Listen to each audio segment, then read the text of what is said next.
Hey everybody, I'm Matt, and I am standing here in the Hall of the Ancestors, because today we're making a pyramid, one of those Mesoamerican pyramids with all the steps on them, not the big pointy Egyptian ones, because, well, these are Mesoamerican and they have to match, because they're going in the same area. I can't give away too many secrets about this pyramid, but if you're really clever and watch this and other videos, you can probably put a couple of things together.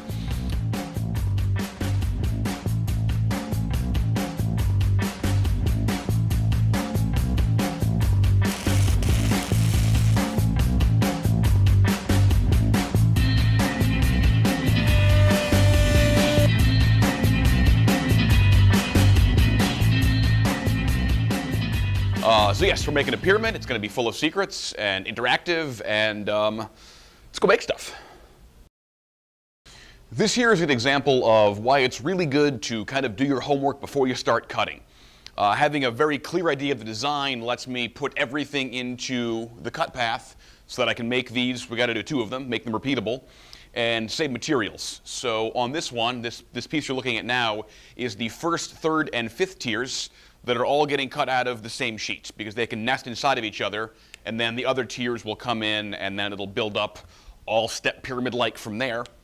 And there's all these weird holes and squares and nooks and crannies that you're maybe seeing on here, and we're going to get to those in a minute.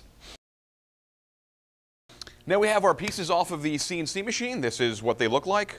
And like I just said, they're nested together, so you have tier 1, tier 2, tier 3, 4, and 5.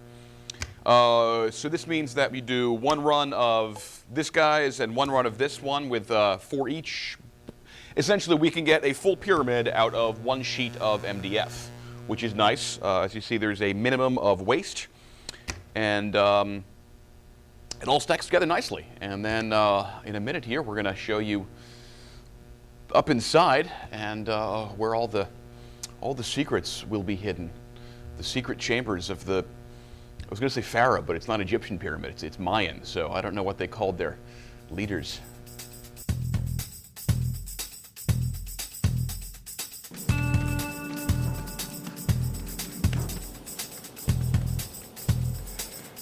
This is the glamorous part of the job.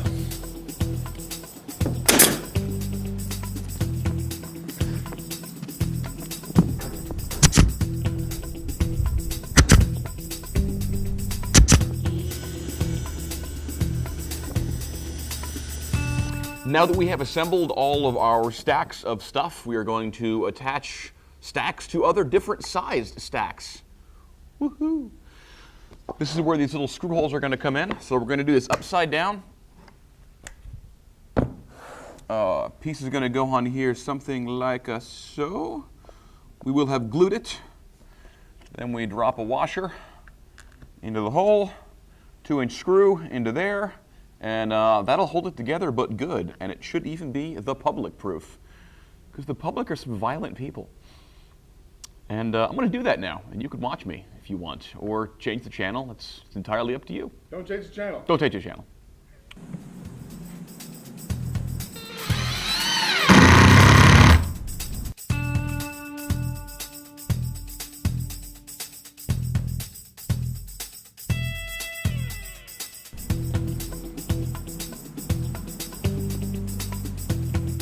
Opposing guys piloted, and then try to fine tune from there.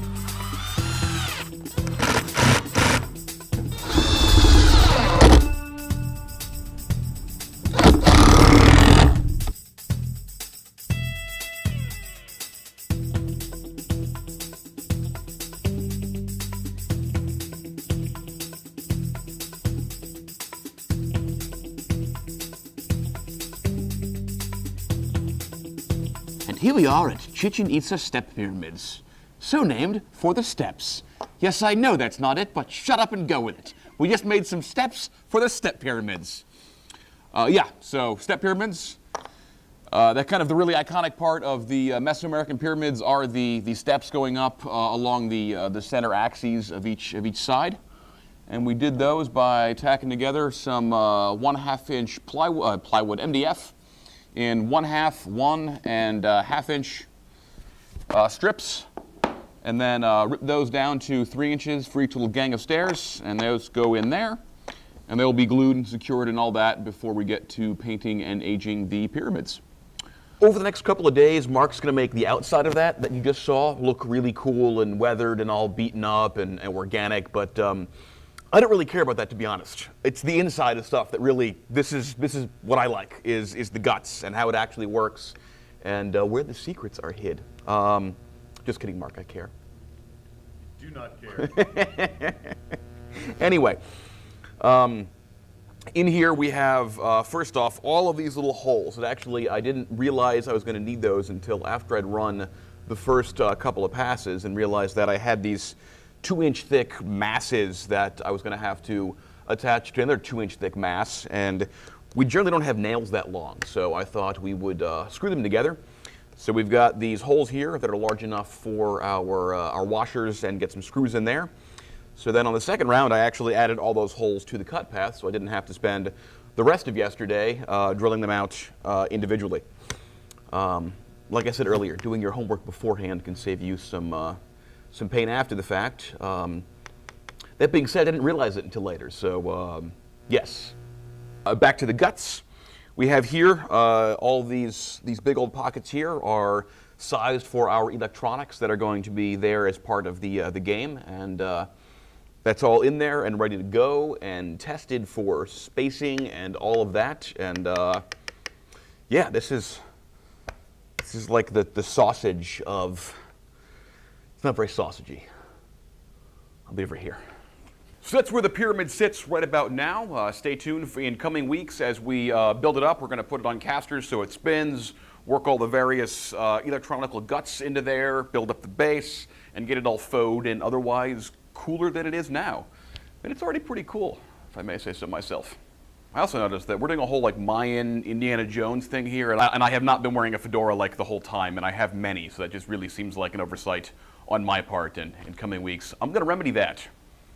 In the meantime, if you like what we're doing, just click the button that says so, and subscribe so we can keep you apprised of future developments in the pyramid, the Hall of Ancestors, and everything else we're doing for Red Door and other clients. See you next week.